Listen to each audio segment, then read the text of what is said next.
ہر چیز کا حق ہے. ابھی یہ بہت لمبا ٹاپک ہو جائے گا. حقوق اللہ سے شروع ہو رہے ہیں. نبی اکرم صلی اللہ علیہ وسلم کا حق ہے, قرآن مجید کا حق ہے, ہر شخص کا حق ہے, ہر رشتے کا حق ہے, ہر بے جان چیز کا بھی حق ہے. تو حق دیتے جائیں, حق نہ روکیں, ورنہ پھر آپ جو مرضی کر لیں. پھر یہی ہو سکتا ہوگا. باقی تو اللہ تعالیٰ جانتے. میں کوئی فتویٰ نہیں دے رہی, میں کوئی مفتیاں نہیں ہوں. اللہ تعالیٰ مجھ پہ بھی رحم فرمائے. میں بہت نرمی سے بات کرتی ہوں, لیکن جہاں معاملہ سخت ہوتا ہے, یہ میں اپنے طرف سے نہیں کہہ رہی ہوں. اللہ تعالیٰ اپنے حقوق معاف کر سکتے ہیں, دنیا میں بھی آخرت میں بھی.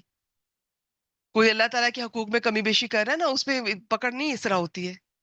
لیکن بندوں کے حقوق, بندوں پہ ظلم, بہت جلدی پکڑ ہوتی ہے. والدین کے حقوق ہم نہیں پورے کر رہے, اولاد کے حقوق ہم نہیں دے رہے, ہر چیز کا حق, قرآن مجید کا حق نہیں دے رہے. تو بس اس کو میں یہی روکتی ہوں, آگے چلتی ہوں. بس ان تسبیحات کو اپنی زندگی میں شامل کیجئے, لیکن اس طرح نہیں کرنا. پہلے دیکھ لیں کسی کا حق تو نہیں میں روک کے بیٹھی ہوئی.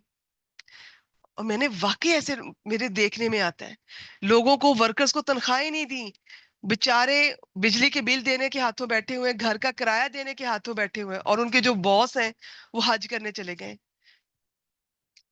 ان کا اور اللہ کا معاملہ ہے. میں اس حج پہ تنقید نہیں کر رہی ہوں, لیکن میں آپ کو یہ بتا دوں, میں یہ بھی بتا دوں کہ جو حج کے بارے میں آپ نے سنا ہے کہ تمام گناہ معاف ہو جاتے ہیں, اس میں بھی یہ والا گناہ معاف نہیں ہوتا.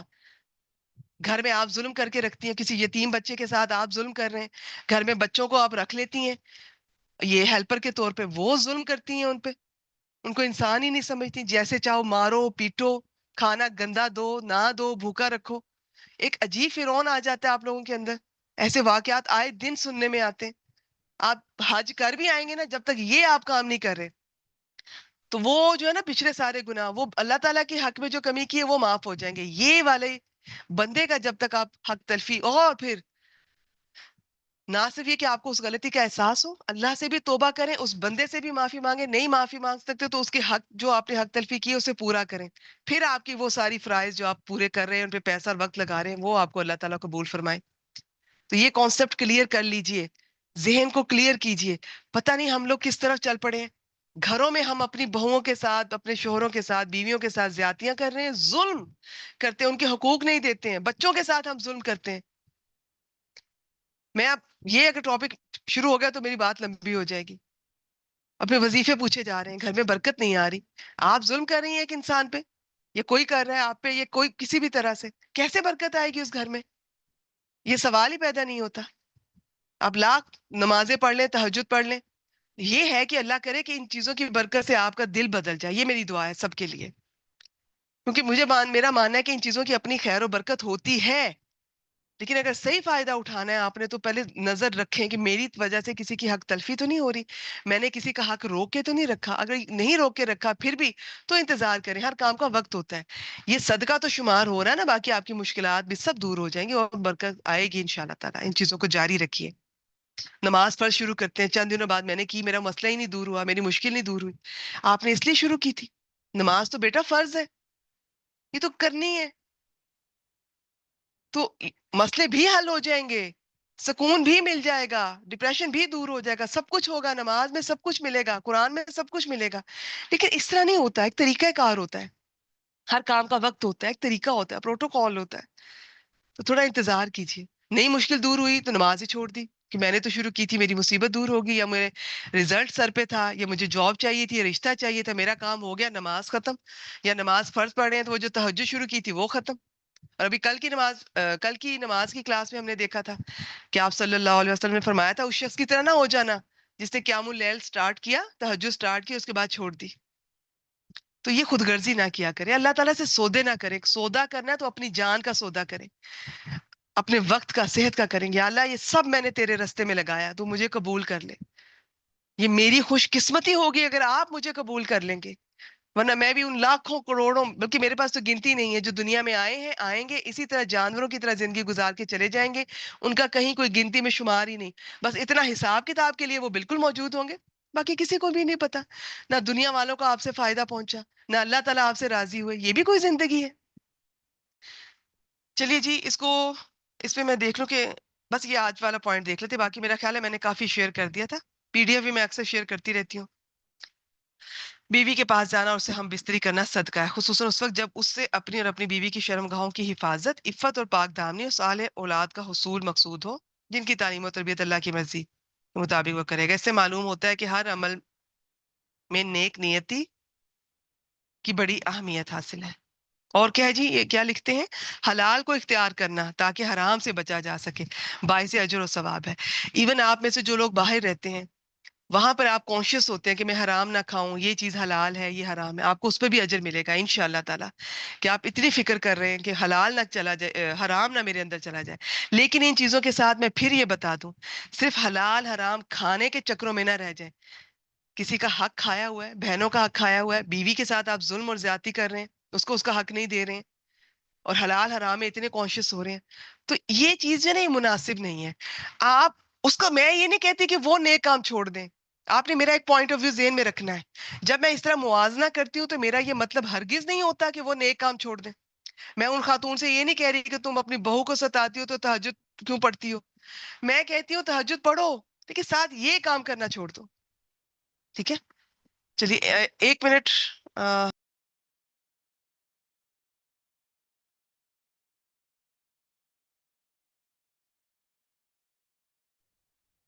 جی بہت معذرت، بیچ میں میری اکثر کال آ جاتی ہے، کچھ تو میں کینسل کر دیتی ہوں، کچھ بات کا مجھے ہوتا ہے کہ کوئی بہت ضروری نہ ہو۔ اچھا جی، اس کو بس اختتام کرتے ہیں، اور واضح ہے کہ حلال میں ان تمام حرام چیزوں کا پاکیزہ بدل موجود ہے جن کی طرف انسان کی طبیعت مائل ہوتی ہے۔ اگر کوئی چاہے تو حلال کو اپنا کر حرام سے بے نیاز ہو سکتا ہے۔ خیر اور نیکی کے راستے بہت سے ہیں، اگر کسی کو خاص نیکی کی استطاعت نہیں ہے تو نیکی کا دوسرا دروازہ اس کے لیے کھلا ہے۔ جو غریب ہونے کی بنا پر صدقہ و خیرات نہیں کر سکتا، وہ اللہ کا ذکر بآسانی کر سکتا ہے، ٹھیک ہے جی؟ اور ویسے بھی آپ کو اگر صاحب استطاعت ہے، صدقہ خیرات بھی کیجیے، لیکن تسبیحات ضرور شامل کیجیے۔ کلاس کا ٹائم ہو چکا ہے۔ سبحان